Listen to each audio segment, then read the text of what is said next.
So, I thought what we'd start off by doing is talk about the motivation, why you actually might want to be a medium in the first place. Well, why do people want to be mediums? What is their motivation, their reasons to do it? To be of service. To be of service. So I'm going to separate them out into right or wrong. So service is definitely one of them. Anybody else? Prove life after death. To prove, yeah, that's a good one as well. To prove, I'll say survival so I can squeeze it in. Any more? Yes? Bring healing. Yeah, I agree with that. So it's healing, or it should be healing. All work with spirit should have a healing element to it in some way, shape or form. Any more reasons? Yes? Armani suit. So you'd like a nice suit? Yes, please. So is that through the money aspect of it? Yeah, riches, please. So you'd like to make your fortune from it? Yeah. Just your fortune, or would you like fame as well, maybe? Yeah, and a limo. So I won't put the limo up there, but we can have fame and fortune. Lovely. Yes? To bring closure. To bring closure. Which is not too far away from the healing. That's why I said it after healing. So we'll link those two. Any more? Any more reasons you can think of doing it? Do I have to give you some? Just like a calling, isn't it? A calling. That's a good one. I like that one. What about Silver Birch's favourite words? To touch souls. Oh, yeah. That's a good one, isn't it? I like that one myself. So you might want to touch souls.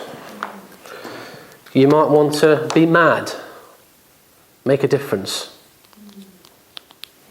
So I'm going to... So I'll call that mad, making a difference. I was just going to say making a positive difference. Hopefully it will be a positive difference rather than negative difference. But we'll come on to the negative difference soon. We will be coming on to that. So what other positive reasons might there be for doing it? So we can bring comfort to those who've lost a loved one. Yeah, I agree. So that's pretty much, I guess, also service, helping other people as well. What about the wrong reasons? We've only got two so far, fame and fortune. So ego, which stands for? Edging God out. Edging God out indeed. And Sheila Thomas always used to say, when ego steps in, spirit steps out. I always remember that from my first circle. So I always left my ego outside the door, and I never knew who I was inside. No, I'm joking. Any other negative reasons? You know, for example, you might think somebody's a bit of a control freak. I was just going to say that. Yeah. So we could have control. Any more? It's closely associated with control. In fact, there was an advert that says something is nothing without control. So power. And as the advert said, power is nothing without control. That's what I was getting at before. So power. So some people will want to do it to have power over others, control over others, to be seen to be something that's special and have a bunch of followers. And funnily, some people think that a medium knows everything. I must admit, when I first came to a church, I thought a medium would be able to read my mind and would know everything about me, everything in my aura. How wrong I was. What else? What else might you want to come and want to be a medium for? Self-esteem. Yeah. So basically it's to improve their self-esteem. That is one of the ones I have on the list. So if everyone tells me I'm a great medium, that must mean I'm a good person. Therefore, if I'm a good person, my self-esteem must increase. What else? What else? And I think tied in with that is to receive praise. Some people need people to constantly praise them. What better way than to be a medium and be told how wonderful you are? However, That's a double-edged sword, because for every person who tells you how wonderful you are, there'll probably be another one who will tell you that you're not very good at all. So you've got to take the rough with the smooth on that one. Anything else? We did have somebody come to the church to learn to be a medium to do this very thing. Usually after somebody you know has passed. So to contact your own loved ones. And sadly, that's not one of the reasons mediumship seems to work. It seems to work better to contact other people's loved ones. I personally don't know that many mediums who can actually get a message for themselves. Because funnily enough, most of the time you know the evidence, don't you? Oh, that's my mum.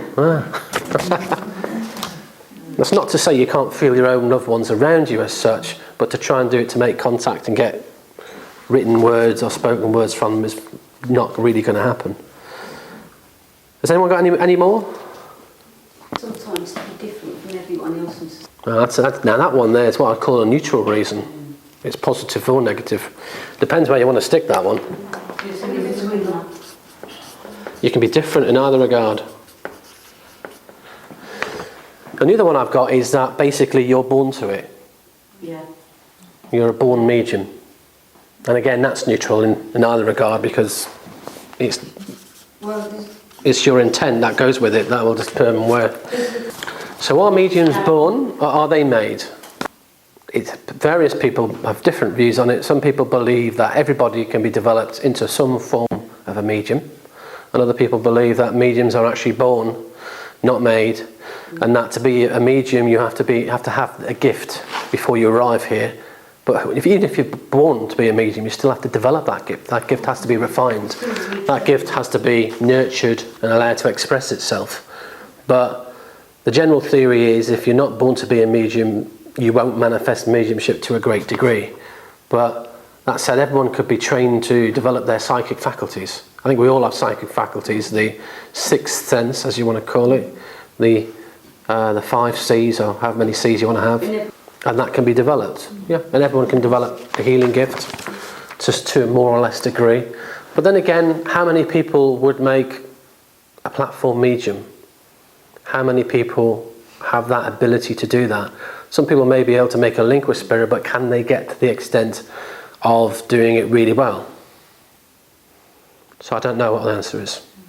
My view is we all have a natural amount of ability that's near the surface, but the rest of it has to come out through hard work, motivation, intent, and dedication, and just giving it the time. For some people it may take years for it to unfold, for others it may take hours, months. So it depends. So that's the motivation. So you need to decide which are the reasons you're doing it for, which side of the line you're on, and what you expect to achieve from it. And the more your motivation is in the right place, the more likely it is that your mediumship will manifest more quickly, in my view. But I'm willing to debate it.